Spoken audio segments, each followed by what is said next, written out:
poppy, and I'm not going to. He says, wait a minute. How about running it for the people that buy them?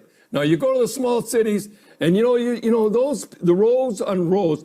You people love you that come here, whatever it is. You love our way of life. You love our milk and honey. At least you could pay a couple of bucks for poppies or something like that. These guys pay for your way of life that you enjoy in Canada. These guys paid the biggest price. Anyhow, I'm going to run it again for you great people and good.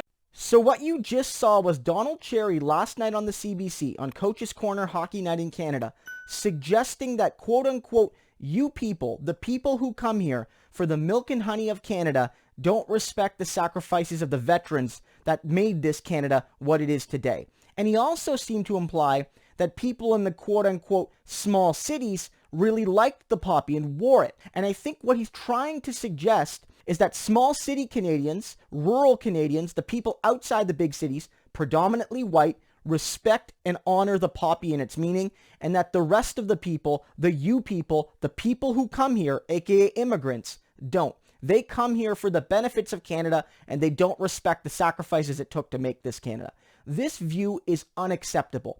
This is Don Cherry on the public broadcaster basically suggesting that some people, overwhelmingly racialized, do not respect what it took to build this country through the sacrifices of those overwhelmingly white Canadians. Basically saying that you new people, you overwhelmingly racialized people, are ungrateful for the sacrifices of European Canadians to make this country what it is. That's what Donald Cherry is saying. And this isn't new.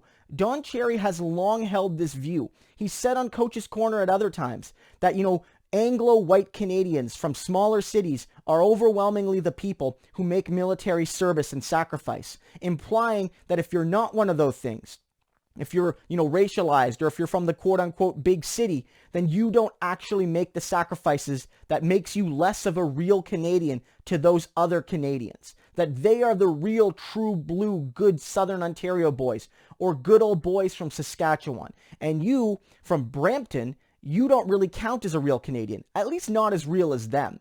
That's effectively what Donald Cherry has long said on the CBC. He needs to, at the very least, apologize for this. I think this is a fireable offense.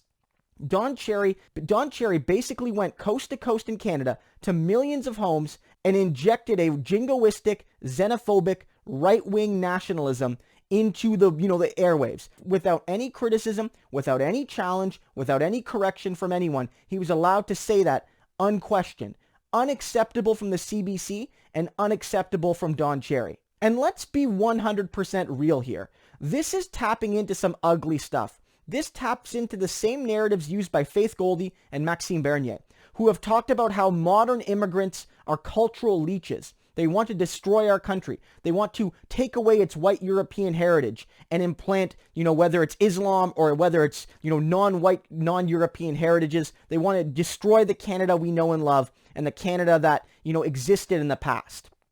They come here for our social services, and they want to do nothing to stand up for Canadian values and Canadian identity. So these people talk about limiting immigration or by targeting it to ideal groups that respect Canadian values, quote unquote. And Don Cherry isn't saying that here, but what he's tapping into is that same energy, that same right-wing, jingoistic, xenophobic nationalism that Faith Goldy and Maxime Bernier have been using for years now. Further to all of this, the biggest thing is that at the end of the day, these people who come here, the quote-unquote you people Don Cherry talks about, want to be Canadians way more than most of us. Most of us, myself included, Don Cherry included, so many of us, are Canadians of coincidence. We were born here. We didn't earn our spot. We didn't do anything to get it. The people who immigrate here, historically and today, made immense sacrifices. They gave up ways of life, communities, families, friends, all the sorts of things that, you hold really dear. In some cases, they gave up opportunities at home to come here for hopefully better opportunities, but there are no guarantees. They came here. They were treated with racism. They were treated with cultural xenophobia. They were treated with discrimination. They were often paid low wages. They were forced to take menial work, difficult work, dangerous work, under-the-table work. This applied to white, but especially non-white Canadian immigrants. And yet they came because they wanted to be Canadian, because they love the idea of Canada, because they wanted to be one of us. They wanted to be Canada. They chose that. So to suggest that they're ungrateful or that they're not as real a Canadian as the small city folk who wear the poppy is bullshit.